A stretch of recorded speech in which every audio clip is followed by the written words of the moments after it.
India ने बांग्लादेश में चावल एक्सपोर्ट पर बैन लगा दिया है। इस चीज को लेकर बांग्लादेश के फूड एडवाइजर ने एक बहुत बड़ी स्टेटमेंट दी है। उन्होंने कहा है कि ट्रेड और सियासत दो अलग अलग चीजें हैं, लिहाजा इनको मिक्स ना किया जाए। किधर गया कदाफी, किधर गया शाह ईरान, किधर गया सद्दाम हुसैन? धक्के खाते देखा ईदी अमीन को मैंने। अब हमारे पास चावल नहीं बचा, प्लीज हमको चावल दे दो, 50,000 टन चावल दे दो, नहीं तो हमारे लोग भूखे मर जाएंगे। एक तरफ बड़े उल्टे काम करते हैं और दूसरी तरफ चावल खाने को नहीं है। अब आपने इंडिया से बिगाड़ ली, या तो अपने लोगों को मार दो आप, या इंडिया के पाँव पकड़ लो आप। ठीक है, क्योंकि पाकिस्तान आप आ नहीं सकते, आएंगे तो इंडिया के थ्रू आएंगे। जब इंडिया ने नहीं आपको आने दिया, पाकिस्तान में कैसे? इनकी हालत इतनी खराब है, चावल तो छोड़ दीजिए, सुट्टे मारने को सिगरेट तक नहीं है। कल बीएसएफ और त्रिपुरा पुलिस ने एक व्हीकल जो बांग्लादेश की तरफ जाने की मतलब स्मगलिंग करने की कोशिश कर रही थी, जहां पर बड़े बड़े कार्टन में कम से कम नहीं तो 25 करोड़ रुपए की सिगरेट पकड़ी है। मेरा ख्याल है इनको माफी मांग लेनी चाहिए सीधा स्ट्रेट अवे। और इनके इदारों ने ये काम करवा लिया है और अब वो भी सर पकड़ रहे होंगे, भाई हमने करवा क्या लिया। अभी तक प्रोटेस्ट हो रहे हैं बांग्लादेश के अंदर और हिंदू कम्युनिटी के साथ ये जो कुछ कर रहे हैं उसका तो ये जिक्र ही नहीं करते। पेट में पड़ा चारा कूदने लगा बेचारा, लेकिन भूखे नंगे लोग। हम देख रहे हैं कि टेक्सटाइल इंडस्ट्री उनकी तबाह हो गई है। इंडिया से जो ऑटो पार्ट्स आते थे, इंडिया ने उनके एक्सपोर्ट पे भी जो है रोक लगा दी है। 20,000 इंडियन एक्सपोर्टर्स ने कहा है कि हम शिपमेंट जो है बांग्लादेश नहीं भिजवाएंगे क्योंकि इनके पास पेमेंट्स नहीं है, बांग्लादेश के पास पैसे ही नहीं है कि ये पेमेंट कर सके उन शिपमेंट की।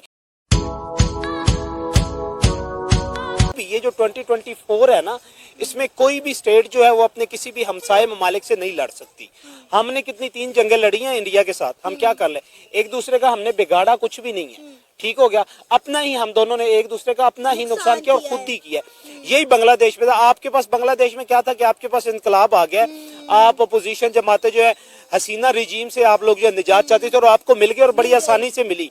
देखिए 1,000 या 1,500 जाने देने के बाद उन्होंने पूरी एक रियासत पे एक पूरे सिस्टम को तब्दील कर दिया। तो ये किसी भी इनकलाब के लिए बड़ी छोटी कुर्बानी होती है, नहीं तो लाखों की तादाद में लोगों को कुर्बानियां जो वो देनी पड़ी। उसके बाद इन्हें ये चाहिए था कि एक डेमोक्रेटिक सेटअप के जरिए ये तमाम जितनी भी कंट्रीज थी उनके साथ ये दोस्ताना ताल्लुकात कायम करते। बांग्लादेश इंडिया ने सबसे पहले हाथ आगे बढ़ाया, उन्होंने कहा कि हम आपके साथ बात करेंगे, हमारी कोई भी पॉपुलर गवर्नमेंट नहीं है, हम अपने इंटरेस्ट पे और बंगला के इंटरेस्ट पे हम लोग बात करेंगे एक दूसरे के साथ। लेकिन इन्होंने जो है ना वो जैसे कि कोई सुपर पावर ये बन गए थे, जैसे उनके पास बहुत बड़ा कोई अलादीन का चिराग आ गया था कि हमने भाई इंडिया को आंखें दिखाने ही दिखाने। देखिए इंडिया दूसरी बड़ी इकोनॉमी है पूरी दुनिया की। फिर दूसरा आप ये देखें कि जो रिजीम था ना हसीना वाजिद का, उन्होंने टोटल वो डिपेंडेंट थी इंडिया पे। जिस तरह हम ये कहते हैं ना कि हमारी टोटल पाकिस्तान की पॉलिटिक्स जो थी ना वो डिपेंडेंट थी एस्टेब्लिशमेंट पे, और इमरान खान ने एक यकदम उससे निकलने की कोशिश की। क्या हुआ कि धमाका हुआ, वापसी हो गई दोबारा और वही सेटअप दोबारा मजबूती से आ गया। अब इस रिजीम ने भी आपने निकलना था। देखिए इनमें अगर पॉलिटिकल थिंकिंग होती ना, ये एक टाइम टेकिंग प्रोसेस था। ये पहले अपने आप को मजबूत करते, पहले कॉमन पब्लिक की विल जो है, पहले आवाम के जो मसाइल थे, देखिए आपने अपोजिशन को निकाल दिया, आप आवाम के लिए सहूलतें पैदा करते, आवाम को एक डेमोक्रेटिक सेटअप में लेके आते, उनको इंडिपेंडेंसी देते, आज़ादी देते, फ्रीडम ऑफ स्पीच देते।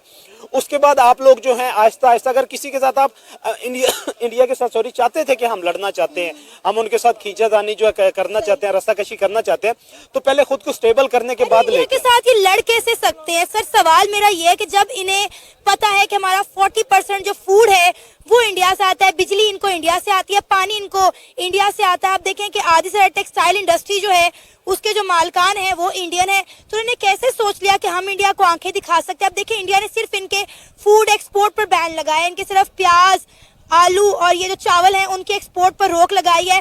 तो आप देखें कि साथ ही इनके फूड एडवाइजर मैदान में आ गए कि भाई आप सियासत को और एक्सपोर्ट को अलग अलग रखें। देखिए ये जो रेवोल्यूशन आया था ना बांग्लादेश में, वो जो स्टूडेंट तबका इसको सपोर्ट कर रहा था और जिसकी बदौलत ये आया था। अब ये जो यूनस रिजीम था ये क्योंकि उन्हीं की बदौलत आया हुआ था और उन्होंने सिर्फ और सिर्फ उनको खुश करने के लिए ना इन्होंने ये सारे स्टेप्स और मेजर्स लिए। अब वो जो इनके एडवाइजर थे, अब वो ज्यादातर स्टूडेंट्स हैं जिनके पॉलिटिकल नो हाउ नहीं है, यंगस्टर हैं जिनका कोई इकोनॉमी का एक्सपीरियंस नहीं है, पॉलिटिक्स का एक्सपीरियंस नहीं है। पब्लिक एडमिनिस्ट्रेशन बहुत बड़ी फील्ड होती है, जो पब्लिक एडमिनिस्ट्रेशन को मैनेज करना, एक पूरी कंट्री को मैनेज करना, उसके सेटअप को मैनेज करना, उसकी इंपोर्ट और एक्सपोर्ट को मैनेज करना, ये बड़ा वास्ट एक्सपीरियंस का काम होता है।